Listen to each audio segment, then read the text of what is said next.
Let's talk about interfaces. Later on, we are going to talk about dependency injection. And first we need to understand what an interface is. Inter means between, and face means to allow a view of. So basically, if you break it down, interface is just a boundary between two facing systems or concepts that will interact between the two and communicate between the two. An interface looks like a class without any sort of implementation, and it only contains declarations, methods, properties, events, and indexers. So the structure of an interface starts with the letter I, such as iPerson, iEmployee, iPayable. Whatever it is you're going to name your interface, you start it with the letter I, and that allows people to understand that are programming that it is an interface they are working with. Then it's important to remember that an interface does not implement any of its class members. There's only declarations within an interface. It leaves all the implementation to the classes that will be inheriting or interfacing with that interface. Here's an example. You have an interface, and then you have a class, and the class decides what needs to be done and how it's going to be done with each one of the members of the interface. So why do we need an interface? Well, first of all, multiple inheritance is not allowed in C#. You can only have one base class. So here we have two base classes and a derived class. This is not allowed.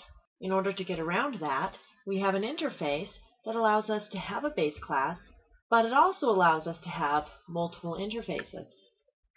Another reason is that interfaces allow a plug-and-play type of architecture where components can be interchanged at will. And this right here is the heart of dependency injection. So we have a couple classes here, and they are utilizing an interface. Both classes will determine how that interface is implemented, but the interface allows them to have interchangeable components that implement the same interface. They can be used without any extra programming.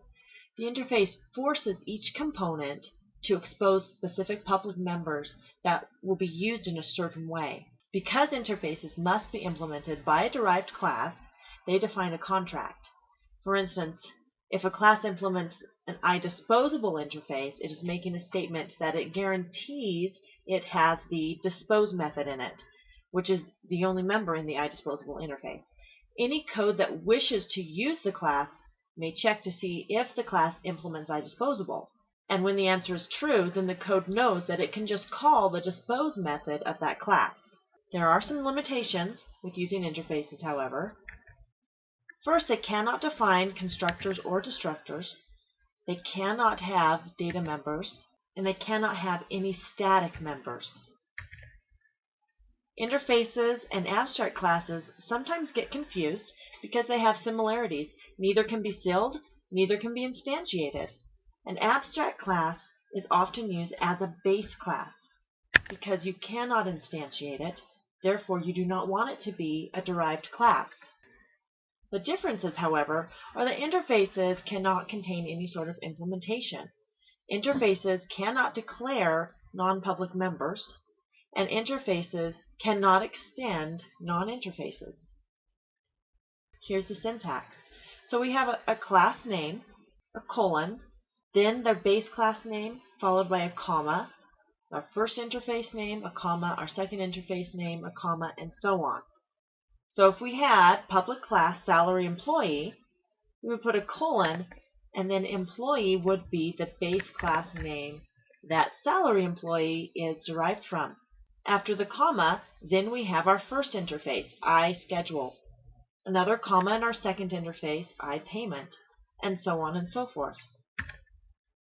When a class implements an interface, it must choose to implement the entire interface. So you cannot just pick certain components from the interface that you want to use. You have to use all of them. A class can implement more than one interface as long as it's separated by a comma, as I just showed you. And finally, a class can inherit a base class too, as shown above, but the name of the base class must come first.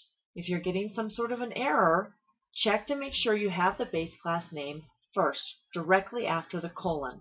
Let's see how this works with code. Here we have an interface called iPayable. It only has one method. It's a decimal called getPaymentAmount. Notice there is no implementation in this interface. We have saved our implementation for the classes that implement the interface. So here we have a class called Invoice, and it is implementing iPayable. If you scroll down, we have some members of the class. And down towards the bottom, we have a getPaymentAmount. This is the method that is required to implement that interface iPayable. And here we have decided what needs to be done and how it needs to be done with this method. Next we have our employee class. Our employee class also implements the iPayable interface. However, it does not implement. So we have a public abstract decimal class that we have decided, hey, we'll make this an abstract class because we plan to implement this later. Employee will be a base class, and the derived classes will go ahead and implement this getPaymentAmount in their class code. Salaried employee is a derived class from employee. Notice it's not implementing iPayable directly, but because it inherits employee, it is automatically implementing that interface. And as we scroll down, we'll see that we have the getPaymentAmount right here, and it is implementing what needs to be done and how it needs to be done with that method from the iPayable interface. The same with hourly employee. It does not directly inherit or implement the iPayable interface, but through inheritance, it is implementing it. And here it completes the full implementation by determining what needs to be done and how it needs to be done with this getPaymentAmount method. That's the end of our short lesson on interfaces. Remember, interfaces are going to be an integral component down the road as we learn to code and use dependency injection.